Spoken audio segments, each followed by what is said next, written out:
Welcome, Jens. Welcome to Hello. our program. Jens, you have worked with large multinational companies for 15 years. Now, 2 years ago, you decided to set up your own company.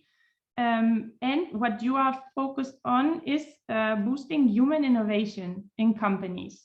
Could you just explain us a little what this is about? What's your philosophy, and what do you want to achieve in the companies that you work with? Yeah.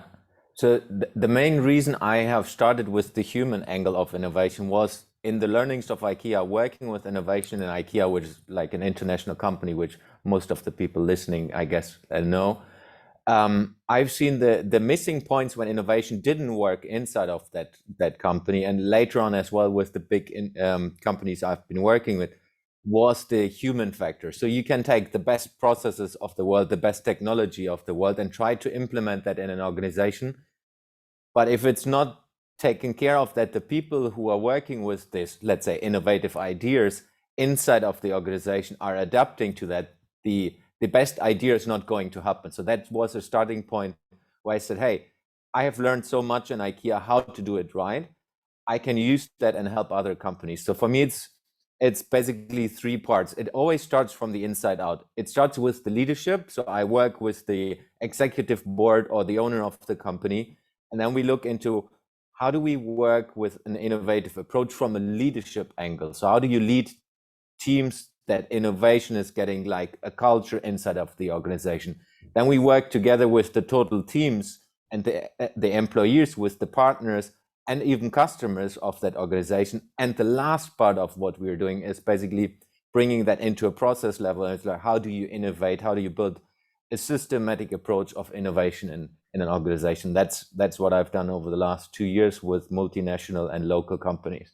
Mm-hmm. So you really work with the whole company, with the leaders and also with the employees to incorporate this mindset in the company. Is that right? The culture. So, and it often sounds like, yeah, it's a fluffy level, but it's really focused on business. One example is, and that's why I'm in Zaragoza, one of the companies here in Zaragoza asked me to come for a whole year. And I worked last year with the owner and interviewed the management team and looked into, if you want to double the business, what are the limiting factors that don't allow you to do that? And it was really about, how do we build a leadership structure that allows you to do that? And how do you build a leadership approach? And of course, that's connected to the innovation processes and new ideas and new revenue streams you can create. But the team, the foundation needs to be ready to be able to handle that. I mean, just doubling the business sounds already crazy, but if you truly believe in the leadership structure and build the people part into that, then it's going to work. And I'm looking forward that it's going to happen here in that Zaragoza company. Yes, I mean, you wouldn't think that that you could double your business by just changing the mindset of the employees. You would always think that there's a need to do big investments or have a new product or anything physical. So this is an interesting in the end, approach. it is an investment if you take that. So it's an investment into stepping back and saying, okay, what do we need to change from how we lead? And that was, I think for me, it's brilliant that the owner of this company decided, hey, we take 1 year to reconfigure our organization and then really take it to the next level. Because they're really looking into how do we build different locations in the whole world. And to be able to do that, you need to build a structure that allows you to do that. And that's basically what we work. And then while doing this, we build additional revenue streams which are not existing today. And that's then how you can double the business. Well, as we said, you have been working over the last years in different countries, I think in Russia, in Sweden, in Denmark. And now you have decided to settle down here in Zaragoza. How come? Yes. What's the reason? So one thing is, of course, the weather. It's way better than in the north of Europe, and in Russia it was fairly cold. Minus 25 degrees in winter was not the best case. But it's basically, I have built my company in Germany. So my main business was starting in Germany, and what I've built out from the first get-go is building an ecosystem company that allows me to live wherever I want in the whole world. And because my parents have lived in Spain for 7 years, there was always a dream for us in the family to go to Spain as well. So we found the opportunity with having this client here where they're demanding that I'm with them the whole time as the owner of the company. It was a perfect match. And after a couple of weeks, my wife and I have said, hey, this is not just for 1 year or 2 years. This is something we want to do longer. And that's also one of the reasons I've started the Spanish company. Okay, so that's good. Good for Zaragoza and for you. I think it's a win-win. Yes. So going back to the innovation mindset, what do you think is necessary from both leaders and employees in the company to do this change and to really unleash the whole potential of human innovation? First of all, I think the most important step is that the owner or the executive board, that they're in and willing to do this all in. So that they decide one thing is, hey, we approach this, we want to build our business to the next level, and we take it to the extent that we're following it through. Because often what I've seen is you take an external consultant and they help you for 6 weeks and then they're gone, and then it's kind of, there's a little bit energy going on, and after half a year it's died out. So for me it's really a long-term approach. The management team and the owner of that business needs to say, yes, we are investing a whole year, for example, like the example in Zaragoza here, on doing this. And then we follow it through to the whole organization, which means there's also no way back, so that the management layers inside of that organization, depending how big it is, they understand there's a change working. And then you need to work with the leadership structure in a way that you empower the people to take decisions. It's slightly different approach than, for example, in Germany, where you often have very hierarchical organizations. If you want to innovate and build the business in an innovative way, you need to reduce a little bit the hierarchy and then work more with the empowerment. How do you work with the people inside the organization? So it's a different leadership mindset, and that goes directly into how do you lead your business on a day-to-day basis. And that takes time for people to adapt and people to learn this way as well. So it affects the whole structure of the company, right? Yes. I wanted to talk a little bit with you about international teams, because you have been working in international teams a lot. For many companies that have subsidiaries abroad, for example, it turns out to be very difficult to align their teams in different locations and across different cultures. We just saw the example of Eva. I don't know if you understood everything, but she said it's the most important thing to make her Chinese subsidiary work was to have a good communication. What do you think, from your experience, what is key to making international teams perform? Yeah, I agree. The communication is a big part. Maybe giving a little bit of background. I was responsible for 25 countries and working with that then 25 cultures, at least, if not more. If you take inside of the countries, there are different cultures. So number one was the willingness to approach the other culture and trying to understand. So if we take the example of Germany and Spain, I'm new in Spain. I've still no idea of the culture in Spain after a couple of months. But for example, when we worked in international teams, we shared, okay, if we take Easter was last week. So why do you celebrate Easter? Because if you work with people in China, they don't understand Easter. They don't understand the background of this. Then if we take Zaragoza, why do you do this marches on Easter? How do you do this? Which I don't understand as a German in that way. So going deeper into the culture aspects of trying to understand the other culture, because if you have then a business discussion, you understand where the other person comes from. And that's very easy to understand when you take cultures who are far apart, like Germany and Russia, for example. It was hard for me to understand, okay, why do they still celebrate the Second World War in the way they do with the big parade and so on? Why is it like this? And what is that from a business context? So doing that in a way is really, if you understand the differences, you can have a discussion around that. And then you can say, okay, you see things from a different way, but how do we combine the superpowers? Let's say a German, if we stereotype, is very organized, often at least. how can you combine the superpowers maybe with the Spanish who are more creative? That you say, okay, we focus on the Spanish people who are more creative, and the German maybe brings the structure. If we combine this from a team approach, then it's going to help all of us to work with the things we like and we're good at. And that's really what you need to learn in a global environment. How do you combine these superpowers that the team results will enable that to grow on a global scale then as well? So it's really about learning about the other cultures and trying to understand each other. And that can be simple things like, I do this today, for example, in the company where I'm in Zaragoza, we do kind of a personal development jam where we just talk about these things and listening in different ways. And I just teach the total company on a specific topic every Friday, and it's just 15 minutes coffee break. And we go into that topics, and then people come out of there, I've never seen it in that way. So it's really starting this understanding, because then it has direct effect in the business. Though that it sounds very fluffy, it's in business decisions when you work with the company that's, let's say, if we take China again, when you work with a company in China and you don't understand how they celebrate different things and why things are important to them, you can't approach them in the best way. So it's not efficient, and then it's not going to work properly. So it's listening both ways, not just Exactly. maybe if you start a subsidiary in a different country, you think that they have to learn a lot from your company, but both sides really have to be able to, or be open to learning from each other.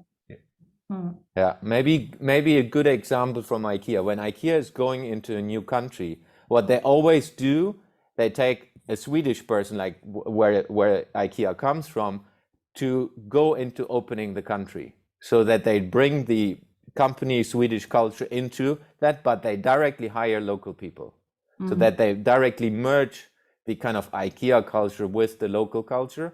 And then they build basically a nucleus, new culture inside of that country, because it will be always slightly different and adapted, but they bring basically both cultures together and try to evolve that over time. Okay. And well, you are an advocate for the deficiency of culturally diverse teams, and companies are getting more and more diverse. Most companies have employees from different countries and from different cultures. It can be challenging, I think, for managers to attend all those different approaches, different cultures, different ideas. It takes a lot of openness and patience to do this, and also to maintain this diversity. Is it a tendency for the teams to fall into groupthink, into not being so open anymore to other ideas? Yeah, that can happen. For me, the main responsibility of this is inside of the leadership. So whoever is leading that team and or the company, depending how big it is, needs to foster this and need to build a culture inside of the team that's not going back. Because a lot of companies, they work in waves. They are sometimes very innovative, and then they are successful, and then they're not innovative anymore. And sometimes these waves are like 50 years or 20 years. But it's really important that you see, if you look backwards in companies which went down, it's often a leadership issue. It's not that it is an issue of the team is not creative anymore. It's really about how does a leader take it from fostering this on a day-to-day basis, and really on small details. It's not about doing a team coaching or a team exercise every week. It's really what can you do as a leader to do that differently. And the tricky thing, and that's what I believe all companies in the future need to change, is how do you change the leadership structure that you built in an adaptable company with all the forces that are, if we look into the changes from the outside world, if we take Corona and COVID, which hit all of us from a business perspective, the companies that have been able to adapt faster, which means they have had a culture internally that thinks about innovation, are more successful when there is something like Corona or COVID coming. And I think the change from the external world with new technologies coming is getting faster and faster and faster. That means we need to change the leadership in organizations so that they empower the teams to be more flexible in an ongoing way. And that's, I think, one of the challenges we will have in the next 5 to 10 years. all our organizations will have that. So the companies who are early on in adapting these new ways of thinking, bringing the culture into the organization, where innovation is not a buzzword. For me, innovation is just a tool. Innovation is an opportunity for you to think differently. And if you do that well, it's happening on a day-to-day basis, like a habit you create. So you think it's sustainable over time? Because there are many examples, as you said, of companies that start being really innovative, and then they have their life cycle and they just disappear, some of them. There are some famous or infamous examples for that. You think it's not necessarily like that? You can sustain it? You can. I think it's key part from an ownership of the company to drive this forward and build that into the structure of the business.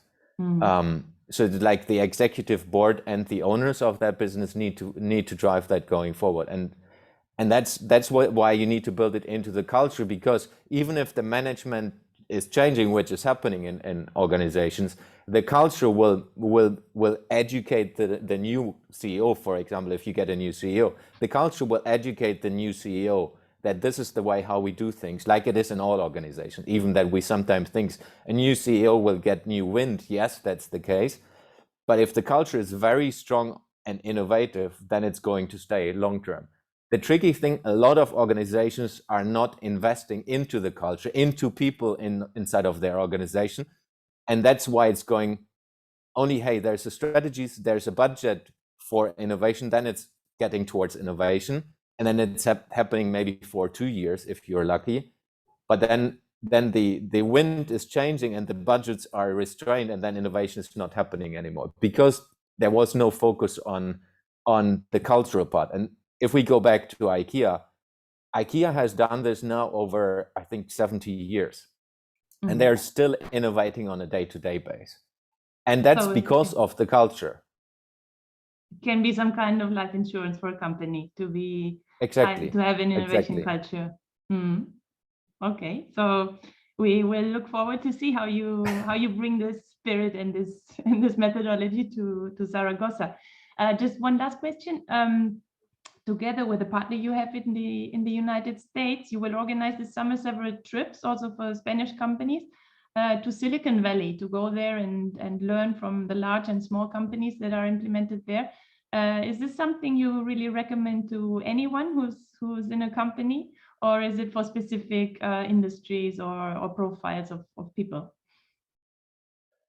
I can highly recommend it to every company that's willing to innovate, every company that's willing to look into how do we adapt and get adaptable towards the future. Because when we organized this in the past, it was not about big companies, small companies, or where they come from an industry perspective. It was more about how do you learn the mindset of people who are thinking completely different every day.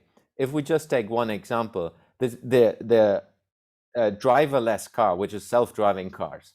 In Silicon Valley, that's normal already. Like you see this on every corner. For us, if we would see that in Zaragoza, that's like a spaceship.